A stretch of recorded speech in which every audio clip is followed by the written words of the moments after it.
I got to say, last night, the news that Jalen Green was going to be reevaluated in 2 to 3 weeks hit the internet, and some people lost their mind.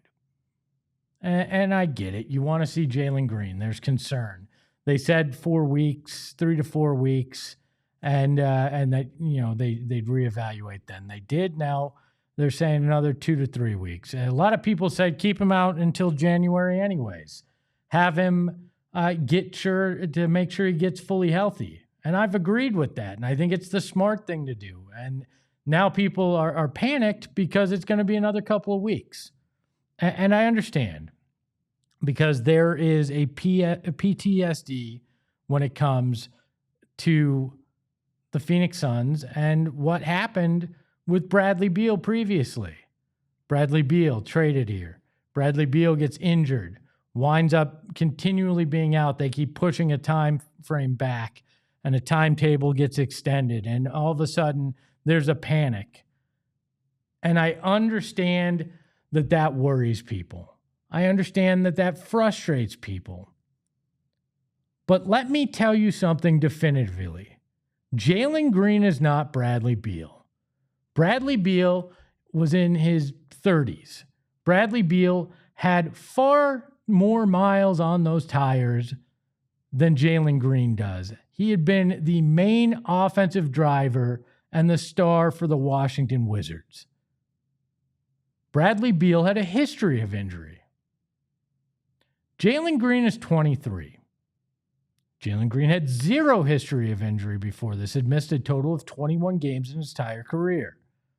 Now he's missed more this season. I understand that's concerning. But this is not somebody that's injury prone. This is not somebody that you have to panic about. And everybody's like, well, he probably tore his groin. Well, guess what? Any strain is a tear of the groin. We learned that from Dr. Adam Anacone when he came on the program and explained what groin strains are and the timetable. And he said some people it takes a little longer.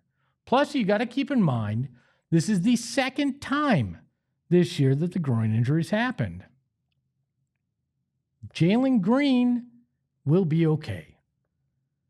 The Suns are taking precautions when it comes to Jalen Green. And they said, quote, or yesterday, Jordan Ott said, quote, still great progressing. I think everything is headed in the right direction when it came to Jalen Green.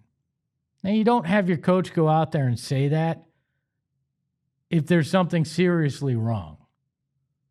They talked about how they felt it was progressing in the press release. And I understand there's skepticism. Oh, a team will say that. But 4, 6 weeks, 7 weeks, this is not unheard of when it comes to groin injuries.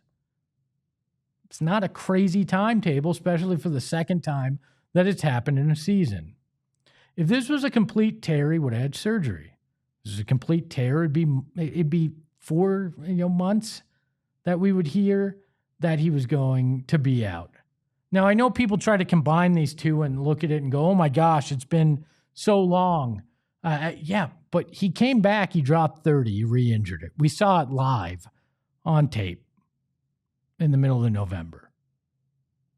2 separate injuries, right? It's not a re-aggravate. It's 2 separate injuries that happen to be in the same area. So the concern, while I understand why it's there, I think is misplaced. And I love putting on a tinfoil hat, as Hello said, more than anybody. I do it on the regular. I've made a career in part by putting on the tinfoil hat. But I don't think it's warranted here. Soft tissue injuries are happening at an alarming rate around the NBA. Guys are missing a large amount of time around the NBA because of it. The pace of play, the distances that they're running in a game now has dramatically changed how the body handles it. And these stressors are causing more of these injuries. So this is the Suns being cautious after, honestly, rushing him back to get him practicing earlier in the season and maybe putting him in a little too early in November. They're hedging their bet to make sure that he's ready for the stretch run. January through April.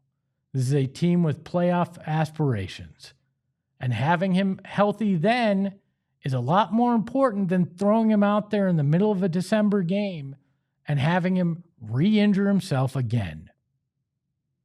Take the time, get it right, ensure he's 100% healthy. If there were a conspiracy theory, if this was something more serious, if there was a surgery that had happened, guess what? Somebody would have reported it. And if it's something that's happening now, somebody will report it. But right now, I am not concerned when it comes to this based on the information that we have. The information in front of us makes total sense when it comes to Jalen Green's injury and what they're trying to accomplish moving forward. So take a breath and understand that it's all right to be spooked from the past, whether it's KJ's hamstrings from back in the day, Bradley Beal, whatever the case may be. Jalen Green is Jalen Green, and those guys are those guys. And there's no correlation between it. Hopefully, in 2 to 3 weeks, Jalen Green will be back out on the court.